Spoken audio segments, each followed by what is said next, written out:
The sliding filament theory is a prevailing theory for how muscles contract. It's a very biochemically complex process, usually goes right over most people's heads the first time they hear it.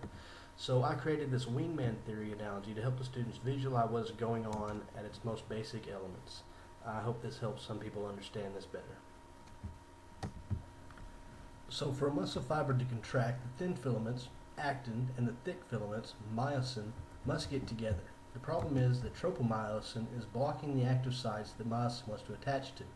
This is where calcium comes into play by binding to troponin, which is on the tropomyosin, and moving it out of the way so actin and myosin can bind together.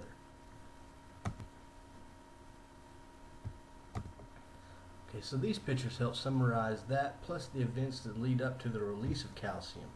The picture on the left shows where the nerve impulse reaches the neuromuscular junction and causes the release of calcium from the terminal cisterna. So in other words, when my brain signals for my arm to flex, the nerve impulse travels down the peripheral nerve and causes a release of calcium that initiates the process of contraction. So this is where the analogy comes into play. At a social gathering, such as like a club, we can consider calcium and myosin to be the guys, and we can consider the actin and tropomyosin to be the ladies. Myosin and actin would like to get to know each other better, but tropomyosin doesn't want her friend to have a good time.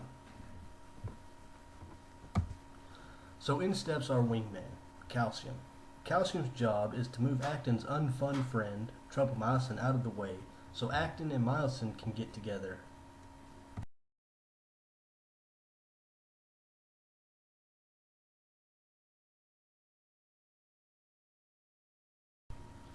Okay, so this picture really illustrates this idea quite well.